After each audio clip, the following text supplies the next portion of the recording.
আসসালামু আলাইকুম সবাইকে। আশা করি সবাই অনেক ভালো আছেন। আলহামদুলিল্লাহ আমিও অনেক ভালো আছি। Welcome to my new blog.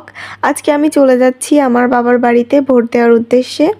আর যাওয়ার সময় আমি আমার ছেলের গাড়িটাকেও নিয়ে যাচ্ছি সাথে করে। ওই যে দেখেন ওর বাবা ওকে গাড়িতে করে নিয়ে যাচ্ছে।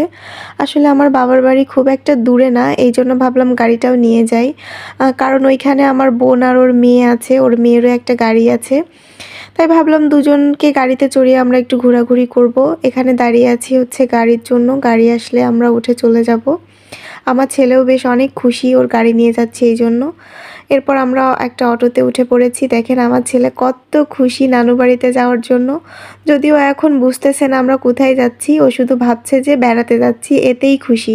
আর যেহেতু সাথে করে ওর গাড়িটাকেও নিয়ে যাচ্ছি সেই জন্য ও আরও অনেক বেশি এক্সাইটেড।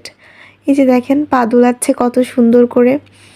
আসলে আমরা বিয়ের পরে যতবারই বাবার বাড়িতে যাই না কেন অনেক বেশি এক্সাইটেড থাকি। আমি কিছুদিন আগেই ঘুরে আসছি, তারপরেও এত ভালো লাগছে, শুধু মনে হচ্ছে কখন পৌঁছাবো কখন পৌঁছাবো।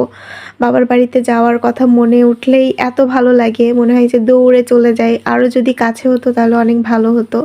যদিও খুব বেশি দূরত্ব না আমাদের, 15-20 মিনিটের মধ্যেই আমরা পৌঁছে যাব। তারপরও মনে হয় আরও কাছে হলে বেশি ভালো হতো। এরপর আমরা অটো থেকে নেমে একটা ভ্যানে উঠে পড়েছি। আর এখান থেকে যেতে বেশিক্ষণ টাইম লাগে না, 5-7 মিনিটের মতো লাগে। তারপর আস্তে আস্তে চলে যাচ্ছি। এটা আমার সেই চিরচেনা রাস্তা। একসময় এই রাস্তা দিয়ে অনেক হেঁটে হেঁটে ক্রসিংয়ে প্রাইভেটে কলেজে আসছি। এখন আসলে বাবার বাড়িতে যাওয়া বা শপিং করা ছাড়া খুব একটা আশা হয় না। এই রাস্তাটা দেখলে একটু অন্যরকম লাগে মনের মধ্যে। আর এটা হচ্ছে আমাদের থানার পাশ দিয়ে চলে যাচ্ছি। আজকে ভোটের আগের দিন, যার কারণে রাস্তায় খুব একটা ভিড় ছিল না। মানে মানুষজন অনেক কম ছিল, ভালোই লাগছিল। কিন্তু এবারের ভোটটা একটু অন্যরকম, একটা উৎসব মতো। আমিও অনেক এক্সাইটেড। এই যে দেখেন আমরা 3 জন যাচ্ছি, আমার হাজব্যান্ড যদিও আমাকে দিয়ে চলে আসবে। আমাদের বাসা আসলে একই পৌরসভার মধ্যে, শুধু কেন্দ্র 2টা আলাদা। আমি আমার বাবার বাড়ির ভোটার, তো আমাকে এখানে দিয়ে চলে যাবে। এই তো আমার বাসার সামনের রাস্তায় চলে এসেছি। সেই রাস্তা আমার কত চেনা কত পরিচিত, খুবই ভালো লাগছে এসে। আর এইটা হচ্ছে আমার বড় চাচার বাসা। এখন আপাতত বাসায় কেউই থাকে না, অনেক দিন আগেই আমার চাচা মারা গেছে আর তার ছেলেরা সবাই ঢাকাতে থাকে।